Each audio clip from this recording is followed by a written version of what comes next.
la que quizá haya sido la noticia política más relevante de los últimos tiempos en Colombia, ni siquiera ha aparecido en los principales diarios del país. En una convención este sábado pasado, los principales partidos de la izquierda colombiana han decidido disolverse y juntarse en una nueva formación política de izquierdas, con un claro ideario anticapitalista, ecologista, feminista, comprometido con terminar con las desigualdades de raza, soberano, antiimperialista. Un nuevo partido político unitario que se llama Pacto Histórico y que, como ha recordado el presidente Petro, debe ser un partido movimiento. ¿Por qué lo han silenciado El Espectador, Tiempo, Semana o Caracol lo ha convertido en una anécdota? Pues seguramente por lo mismo por lo que la prensa de derechas en España, es decir, casi toda la prensa, no ha informado de que, según la imputación de un juez, el ministro de Hacienda de José María Aznar y de Mariano Rajoy, y cuyo equipo estaba ahora asesorando al actual líder Núñez Feijóo, es decir, hablamos de Cristóbal Montoro, pues resulta que recibía dinero de empresas para hacer leyes que les hicieran a esas empresas pagar menos impuestos. Es decir, legislaban a su interés. O también utilizaban a la agencia tributaria para perseguir a adversarios políticos y lo que salga. A día de hoy el ganador parece en las encuestas, las próximas elecciones pues será el Pacto Histórico con el impulso del presidente Gustavo Petro. La creación del Pacto Histórico ha culminado el esfuerzo de años.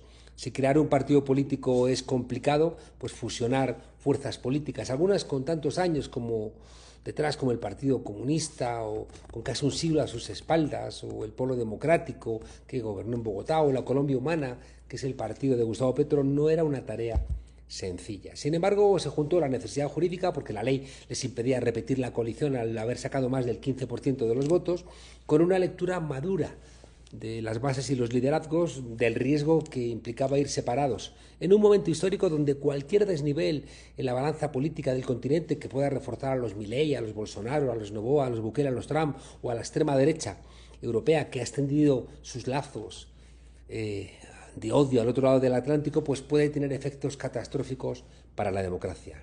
Es un lugar común en la izquierda colombiana entender que el regreso de la derecha al país podría generar una venganza que recordaría a los momentos más oscuros de la historia del país. No olvidemos que la derecha colombiana, es decir, grupos paramilitares, narcotraficantes, incluso algunos sectores del mismo Estado colombiano, ya asesinaron a más de 6.000 líderes y militantes de la Unión Patriótica en apenas 2 décadas. Además de 2 candidatos presidenciales de la Unión Patriótica, fue baleado también en un avión Carlos Pizarro, que era el candidato presidencial del M-19 después de entregar las armas. El grupo guerrillero al que perteneció el presidente Gustavo Petro y padre de la senadora y candidata del pacto María José Pizarro.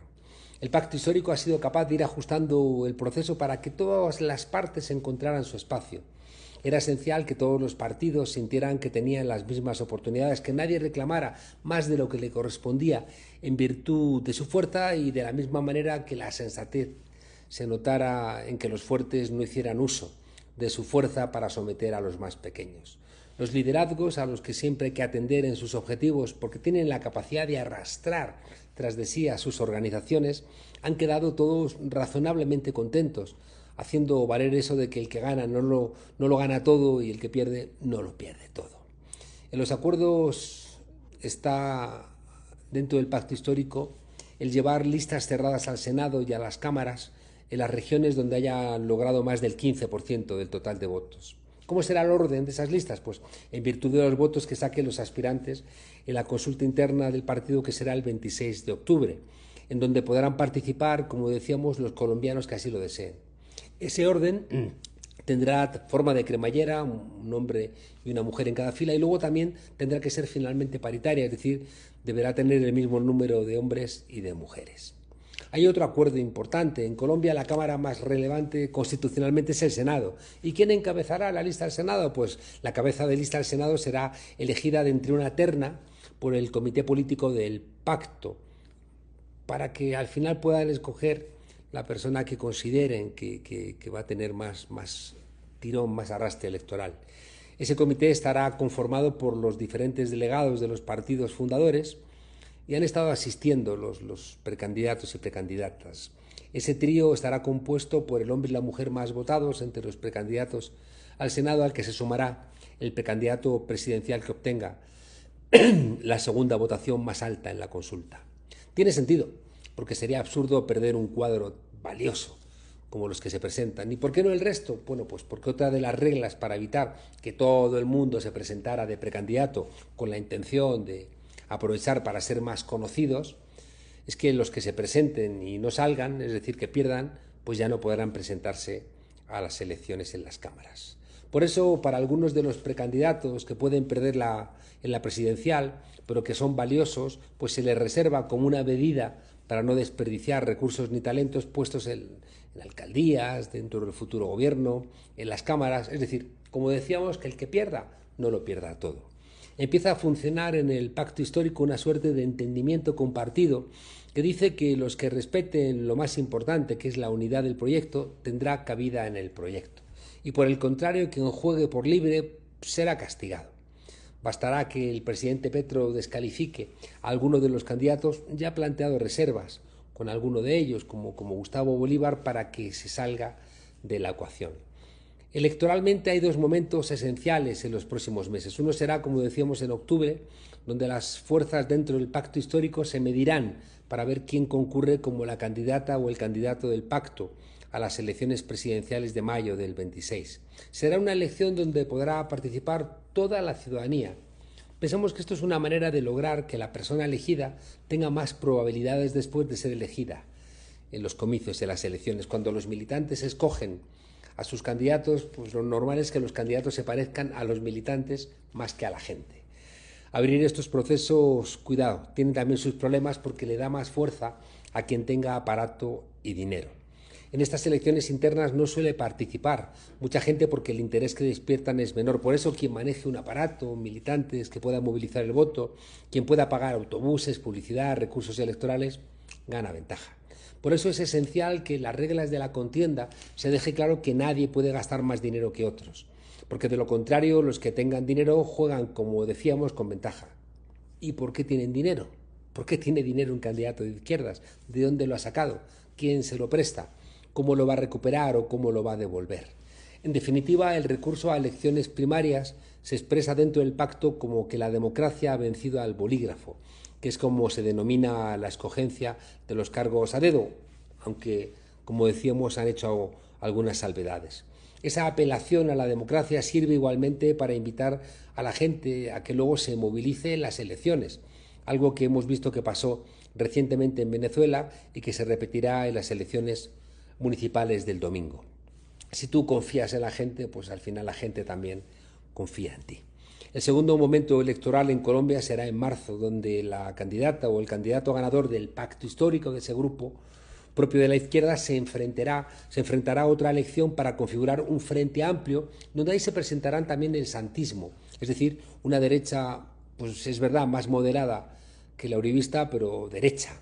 Y también los verdes y algunas figuras difíciles de catalogar, como el expresidente del Senado, Ruy Barrera, o el exalcalde de Medellín, Daniel Quintero, que quizá aún está abierto, quiera presentarse dentro del pacto histórico en octubre. Son figuras que cuentan con el apoyo de Petro para participar de la consulta en marzo, pero que generan sospecha en la izquierda del pacto. Se repite así en Colombia algo que viene pasando en muchos países y que obtiene diferentes respuestas en cada lugar. No basta la fuerza de la izquierda para ganar y tienen que recurrir a políticos más moderados e incluso de derecha para evitar que gane la extrema derecha. Claro, una pregunta queda abierta. ¿Sería mejor que ganase la extrema derecha? En el caso de Colombia sería casi sin duda una frivolidad que defenderían solamente los que tuvieran posibilidades de salir del país. Los diferentes partidos que integran el pacto histórico son la Colombia Humana, como decíamos, el Polo Democrático, el Partido Comunista de Colombia, la Unión Patriótica, Progresistas y la Minga Social Indígena también se han incorporado, aunque están esperando que les concedan la personería jurídica. Los precandidatos que hasta ahora se han postulado son la senadora María José Pizarro, que es la hija, como decíamos, de Carlos Pizarro, el candidato presidencial del M-19 asesinado.